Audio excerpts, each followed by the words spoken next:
Theta, x upon v cos theta, equation number इसको 2 मानिए and put the value of t from the equation number 2 in the equation number 1, what you actually get, x upon v cos theta आपको रखना है।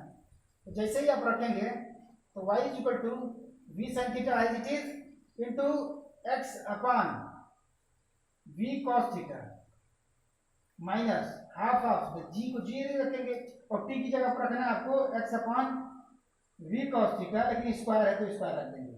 अभी आपको क्या मिल रहा है देखिए, y is equal to v से v कैंसिल हो गया, y is equal to x बचा x sin अपन cos tan, तो x tan theta minus half of the g, यहां से क्या मिल रहा है आपको, यहां से आपको मिल रहा है x square upon v square cos square theta, ठीक है।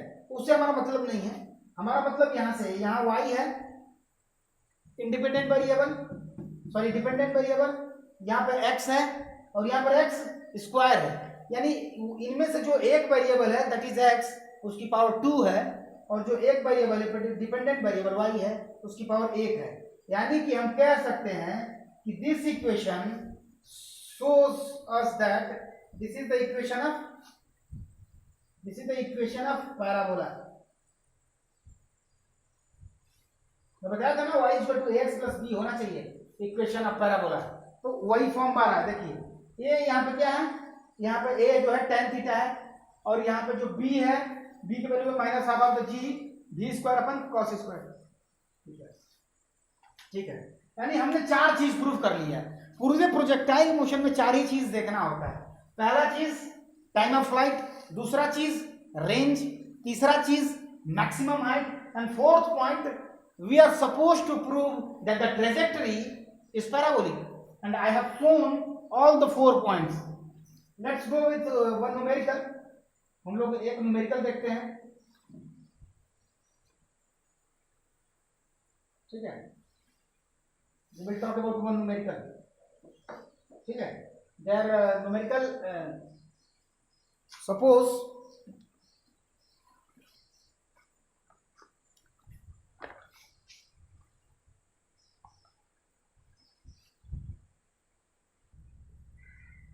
so the question is, a cricket ball is thrown at a speed of 28 meter per second in a direction 30 meter above the horizontal, यानी 28 metre पर second से उसको launch किया जा रहा है हॉरिजॉन्टल से।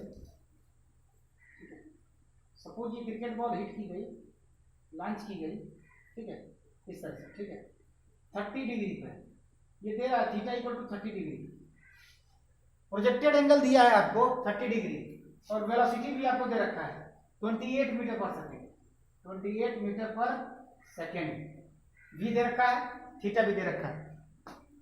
क्वेश्चन क्या पूछ रहा है आपसे, देखिए कैलकुलेट, पहला चीज maximum height, maximum height H max निकालना है कि कितना ऊपर जो है बॉल जाएगी। This is the maximum height, this is H max, this point is H max. So H max is equal to क्या होगा formula, H max is equal to, आपको फॉर्मूला याद है, H max is equal to, H max का formula क्या होता है, v sine theta whole square upon 2g, we sine theta whole square upon 2g। अभी मैंने प्रूफ किया v sine theta upon 2g, value रख देंगे, v की value 28, sine theta sine 30, theta की वैल्यू 30 है, sine theta v sine theta whole square upon 2 into g की value 9.8 रख दीजिए, कैलकुलेट करिए, v sign theta upon 2g।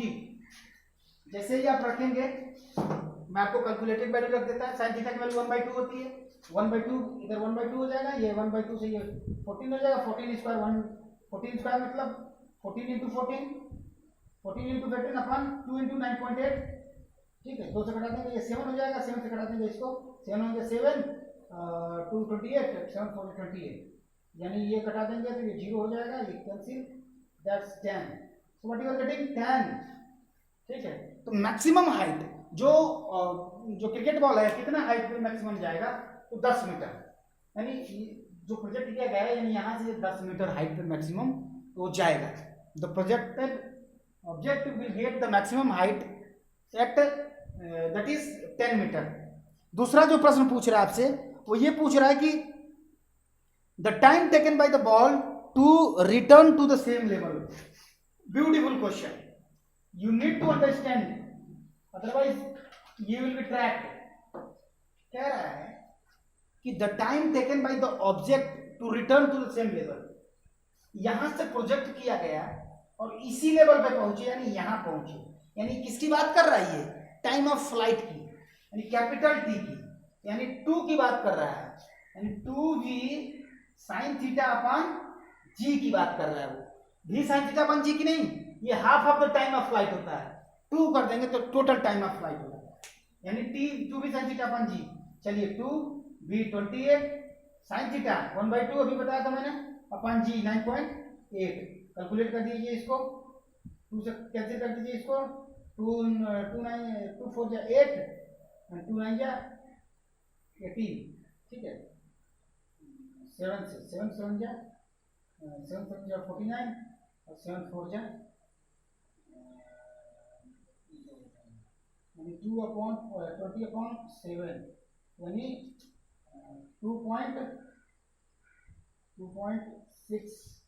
2.6 something will be the answer I think, yes 2.9, ठीक है।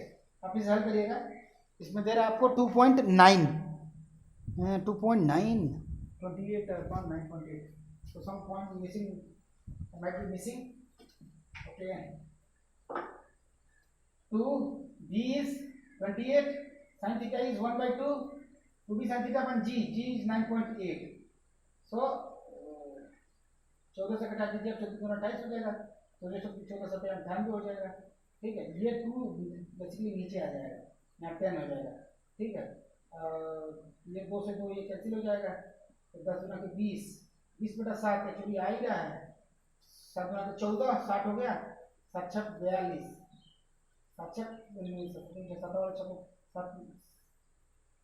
7 6 42 में 80 हो जाएगा ना,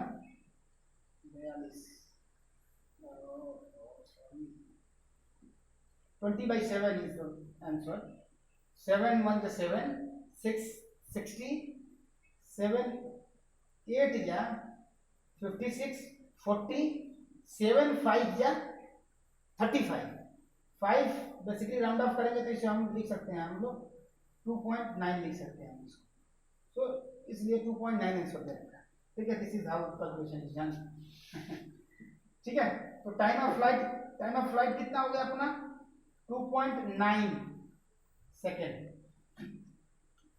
अब ये पूछा जाए, ये भी पूछ सकता है दूसरे लैंग्वेज में कि जो प्रोजेक्टेड जो बॉल है कितने देर तक हवा में रहेगी, ये भी पूछ सकता है। How long the ball will take to land, ये भी सेम टर्मिनोलॉजी है आपको। Time of flight, what is the time of flight, ये भी पूछ सकता है। या क्या बेहतर तरीके से पूछा, how much time will it take to return to the same level where it was projected from, तो भी आपको टाइम ऑफ फ्लाइट की बात करनी है। जो तीसरा पॉइंट आपसे पूछ रखा है इसमें प्रश्न में, and that is the distance from the tower to the point where the ball returns to the same level. यहां से जो टावर है यहां से रिटर्न कर रहा है सेम लेवल तक, ये दूरी कितनी है, हम इस दूरी को क्या बोलते हैं अपने भाषा में, रेंज बोलते हैं, यानी रेंज की बात कर रहा है वो, रेंज की बात कर रहा है। तो रेंज बताइए कितना होगा, आपको फॉर्मूला बताया गया है। तो range is basically nothing but the horizontal distance, v square sine 2 theta upon g, v square sine of 2 theta upon g, isn't it? So v square sin 2 theta upon g, so v is 28 into 28 sin 2 theta, यानी sin of 2 theta मतलब 60 हो जाएगा upon g 9.8 हो जाएगा। जैसे ही आप इसे हल करेंगे you are going to get 69 metre. तो जो अपना रेंज है, जिसे हिंदी में परास बोलते हैं, तो जो रेंज है, रेंज की वैल्यू 69 मीटर आ जाएगी। Hope you are comfortable. मुझे लगता है कि आपको सारे पॉइंट्स क्लियर हो चुके होंगे। प्रोजेक्टाइल मोशन एक 2D मोशन होता है जिसमें एक्स एक्सिस में भी और वाई एक्सिस में भी दोनों डायमेंशनल में मोशन होता है। मैंने बताया हॉरिजॉन्टल डिस्टेंस के लिए कांस्टेंट होता है horizontal speed v cos theta, vertical speed v sin theta जो है वो उसमें एक्सेलरेशन काम करता है, जबकि ये यूनिफॉर्म है, वो यूनिफॉर्म नहीं है। क्यों? क्योंकि उसमें एक्सेलरेशन काम कर रहा है, ठीक है। नीचे की तरफ। 4 पॉइंट आपको मैंने बताया, time of flight, maximum height and range. तीन पॉइंट्स हो गए। चौथा, you have to prove, maximum university level पे, सॉरी बोर्ड लेवल पे इस प्रश्न को पूछता है आपको कि how can you prove that the trajectory is parabolic. तो ये पॉइंट्स हुआ। एक न्यूमेरिकल भी मैंने करा दिया उसके साथ साथ, और एक छोटा सा पॉइंट जो आपको बताना है वो ये है, गैलीलियो ने अपने एक्सपेरिमेंट में बताया था कि जिस भी एंगल पे हम प्रोजेक्ट कर रहे हैं किसी भी ऑब्जेक्ट को, that's the point you need to focus. किस एंगल पे, वो 0 और 90 के बीच का होगा, यहां और यहां के बीच का। अगर यहां और यहां, यदि ये हॉरिजॉन्टल है तो ये वर्टिकल डिस्टेंस कोई नहीं गेन करेगा, और यदि वर्टिकली जा रहा है तो ये हॉरिजॉन्टल गेन नहीं करेगा। यानी कि जो दो एंगल होगा, जो हमारा थीटा होगा, वो 90 से 0 के बीच का ही होगा। लेकिन यदि हम 0 रख देंगे तो केवल हॉरिजॉन्टल, और यदि 90 रख देंगे तो केवल वर्टिकल होगा। तो गैलीलियो ने एक एक्सपेरिमेंट किया, उसने बताया, क्या बताया कि यदि हम किसी ऑब्जेक्ट को 30 डिग्री पे प्रोजेक्ट करते, कितने डिग्री पे, 30 डिग्री पे, और उसी ऑब्जेक्ट को, यदि उसी ऑब्जेक्ट को हम 60 डिग्री पे प्रोजेक्ट करें,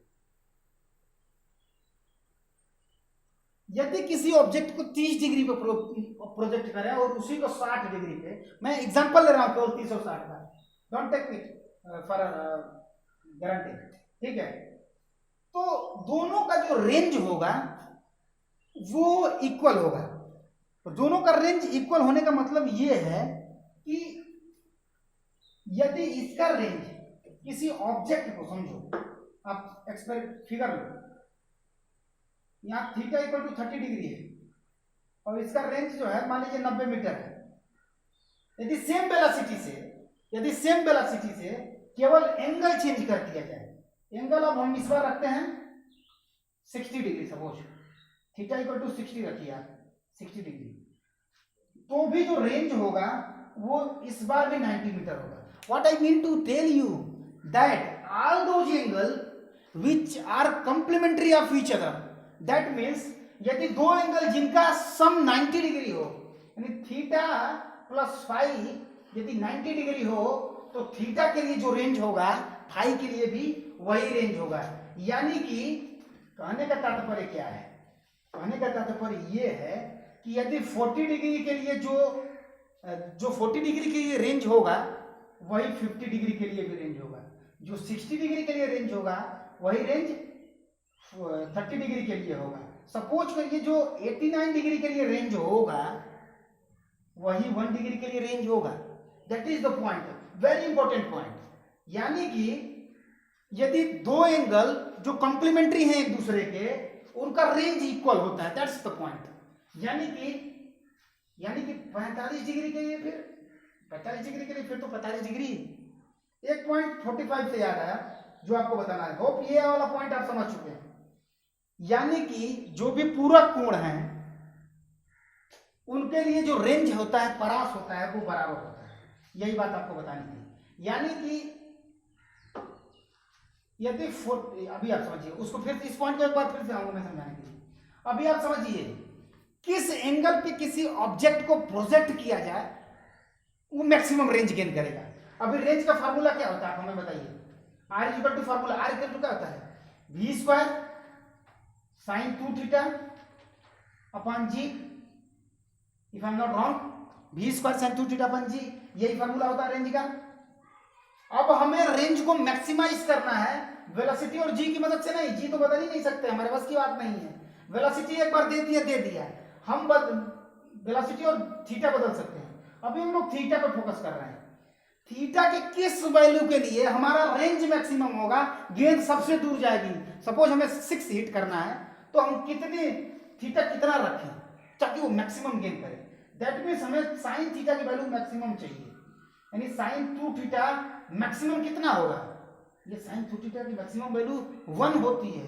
यानी कि साइन 2 थीटा 1 होती है, यानी 1 कितने की होती है, कितने डिग्री की, 1 कितने डिग्री की होती है, साइन 90 की वैल्यू 1 होती है।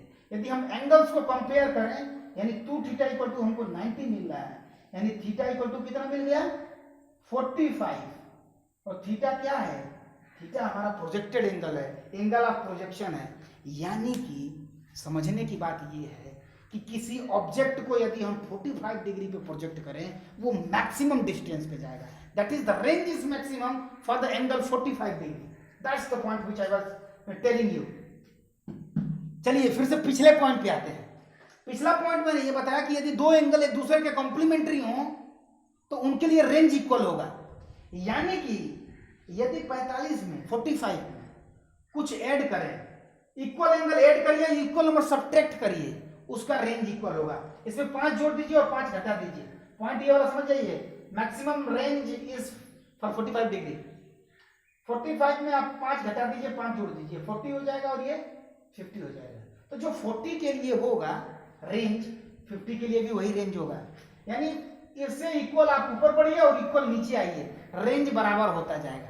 यही पॉइंट करने का। इसमें 10 अगर सब्ट्रैक्ट कर दें तो 35 हो जाएगा, 10 ऐड कर दें ये 55 हो जाएगा। तो जो 35 के लिए रेंज होगा the same range is for 55 degree. उसी पॉइंट को मैंने दूसरे एंगल से बस बताया। That's the point. अगर आपको किसी भी पॉइंट से समझ में आ गया होगा वेल एंड गुड। यदि आपको कोई भी डाउट हो प्रोजेक्टाइल मोशन में आप बेझिझक कमेंट कर सकते हैं। I will definitely help you out. और होप आपको ये मेरी वीडियो पसंद आई होगी। ये हमारा रहा प्रोजेक्टाइल मोशन का वीडियो, और आगे हम लोग चर्चा करेंगे सर्कुलर मोशन के बारे में अगले वीडियो में, तथा उसमें हम लोग देखेंगे मिसलेनियस एक्सरसाइज करेंगे, डिफरेंट एक्सरसाइज ऑफ न्यूमेरिकल्स करेंगे, सारे न्यूमेरिकल्स हम मोशन ऑफ प्लेन की, और लास्ट वीडियो में हम लोग मोशन ऑफ प्लेन को खत्म करेंगे। सो होप आपको ये वीडियो पसंद आई होगी। लाइक एंड सब्सक्राइब करिए। Thank you very much.